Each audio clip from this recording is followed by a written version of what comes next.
Hey guys welcome to my channel. আমি মহারাজার। এখন আমরা কথা বলবো হচ্ছে মেগাস্টার শাকিব খান অলরেডি সবাইকে হারিয়ে নাম্বার ওয়ান, এবং সত্যি ওনার ধারে পাশে এখন আর কেউ কোনোভাবে নেই। এটা কিন্তু বিরাট বড় একটা রেকর্ড, ঠিক আছে? যেভাবে উনি করে গেলেন এবং যেভাবে উনি দাপিয়ে গেলেন, দেখো একটা কথা তো মানতে হবে প্রথমত, যে উনি একটা দেশের মেগাস্টার, এবং ওনার দেশে কি আর কোনো স্টার নেই? ওনার দেশে কি আর কোনো অভিনেতা নেই? আছে তো। বাংলাদেশে তো প্রচুর অভিনেতা রয়েছে, কিন্তু তারা কেউ শাকিব খান হতে পারেনি। এবং পরবর্তীতে আর একটাও শাকিব খান কি আসবে? এইটা কিন্তু খুব সত্যি কথা, যে মেগাস্টার শাকিব খান, এই যে মেগাস্টার লেগাসিটা, এই লেগাসিটা আর কারোর ভিতরে হবে? আমি সত্যি বলছি, আমার মনে হয় না আর কারোর ভিতরে হবে। এবং নেক্সট জেনারেশন আমি কারোর ভিতরে সেই দমটা দেখতেও পাই না যেটা শাকিব খানের ভিতরে আছে। শাকিব খানের না মানে একটা হিউজ ফ্যান ফলোয়িং আছে, এবং উনি 25 বছর ধরে ইন্ডাস্ট্রিতে রয়েছেন। ইন্ডাস্ট্রি থেকেও 25 বছর কি 50 বছর থেকে নিলেও শাকিব খান হওয়াটা কিন্তু খুব খুব কঠিন একটা ব্যাপার। উনি যে রেকর্ডগুলো বানিয়েছেন বা তৈরি করেছেন, অবাক করা বিষয়। শাকিব খানের ক্ষেত্রে আমরা সবসময় বলি তো, যে গুণগত মানে কিন্তু খুব একটা ভালো কোয়ালিটির কি জিনিসপত্র কিন্তু উনি খুব একটা ডেলিভার করেন না, মানে আগে করেননি।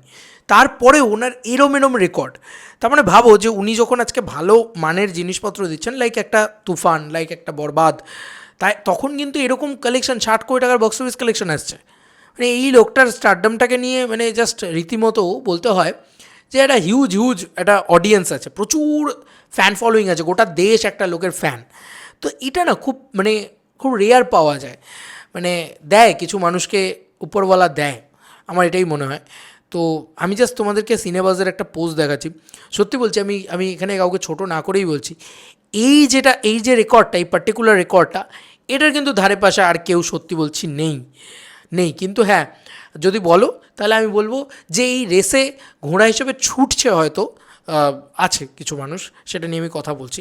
প্রথমত বলি, এই যে 15 ঘন্টা আগে তাদের পোস্ট, শাকিব খানেরই গান, চারটে গান, তার ভিতরে দুটো গান কিন্তু রিসেন্ট টাইমসে, আর দুটো গান পুরনো। তো প্রথমত, most viewed Bangladeshi song, movie song for top 4, which of this song is the favourite. তো এরকম দেখতে গেলে শাকিব খানের এই যে দুটো গান যা ভিউজ পেয়েছে, লাইক দুষ্টু কোকিল এবং লাগে উড়াধুরা, এবং এই দুটো গান 200 মিলিয়ন ক্রস করেছে। ইয়েস, শাকিব খানের দুটো গান 200 মিলিয়ন ক্রস করে গেছে। এই গান দুটো জানি না, এই গান দুটো আমি সত্যিই জানি না। তবে এইটা হচ্ছে একটা মেগা স্টারডাম। তুমি যদি শাকিব খানের মুভি সং লেখো, তার ভিতরে মোস্ট ভিউড মুভি সং লেখো, তাহলে হয়তো আরও একটা 200 মিলিয়ন কি পাওয়া যাবে, আমি এক্স্যাক্টলি জানি না। আমি জাস্ট একটুখানি ইউটিউবে লিখি Shakib Khan song, most viewed song লিখি, ঠিক আছে, দেখি কি হয়। তোমাদের সামনে লাইভই দেখি, তাহলে বুঝতে পারবো। কিন্তু এই রেকর্ডটা কিন্তু আর কারুর কোথাওভাবে নেই। যদিও মানে একটা দেশের মেগাস্টার উনি, বাংলা ভাষার লেগাসিওয়ালা মেগাস্টার আর কি উনি। তো আমরা দেখতে পাচ্ছি যে শাকিব খানের এমনি তো 3-3.5 কোটি এগুলো তো আছেই, 25 কোটি হচ্ছে এটা, এবং প্রায় 20 কোটি পার করেছে শাকিব খানের দুটো গান, তা নয়। কিন্তু এখানে দেখো, এই যে 20 কোটি ক্রসড সং, তার ভিতরে কিন্তু 20 কোটি না, 25 কোটি পার করেছে কোনো গান আবার প্রায় 28 কোটির কাছাকাছি পার করেছে। এটা একটা হিউজ ব্যাপার। এবং আমি যদি এই রেসের, লম্বা রেসের, এই একটা রেস আছে তো একটা বাংলা ছবির গান হিসেবে, সেই বাংলা গানের রেস যদি বলি, সেখানে শাকিব খানের গান তো সব থেকে টপে রয়েছে। দেবদা কিন্তু এই রেসে দৌড়াচ্ছে, প্রায় 200 মিলিয়ন ছুঁই একটা গান রয়েছে, চোখে চলে ভাসিয়ে দিলাম। এবং রিসেন্ট টাইমসে কিশোরীও আমাদের এখানে খুব পপুলার হয়েছে, 100 মিলিয়ন ক্রস করেছে। তো 200 মিলিয়ন মানে মুখের কথা, মানে সারা বিশ্বের মানুষ এই গানগুলোকে শুনছে, যেরকম দুষ্টু কোকিল, যেরকম লাগে উড়োধরা। তো এই গানগুলো না একটা রেকর্ড ক্রিয়েট করেছে, এমন রেকর্ড ক্রিয়েট করেছে যেটা বোঝায় যে মেগাস্টার শাকিব খানের মেগাস্টারডাম কী জিনিস। এবং এছাড়া মানে দেবদা তবু মানে 200 মিলিয়নের রেসে খানিকটা হলেও উত্তীর্ণ হয়েছে, বা 200 মিলিয়ন ছুঁই অবস্থা।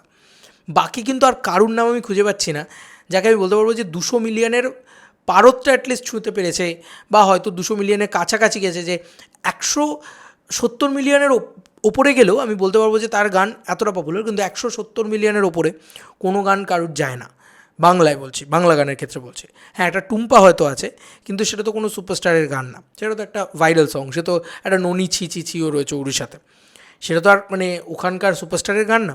তো একটা সিনেমার গান হিসেবে শাকিব খান কিন্তু মানে হিউজ ক্রিয়েট করেছে একটা পপুলারিটি, এবং দেবদা তার সঙ্গে, যে দেবদাও একটা হিউজ পপুলারিটি ক্রিয়েট করতে পেরেছে, প্রায় 200 মিলিয়ন। এবং মানতে হবে দেবদা কিন্তু একটা রাজ্যের সুপারস্টার, শাকিব খান কিন্তু একটা দেশের।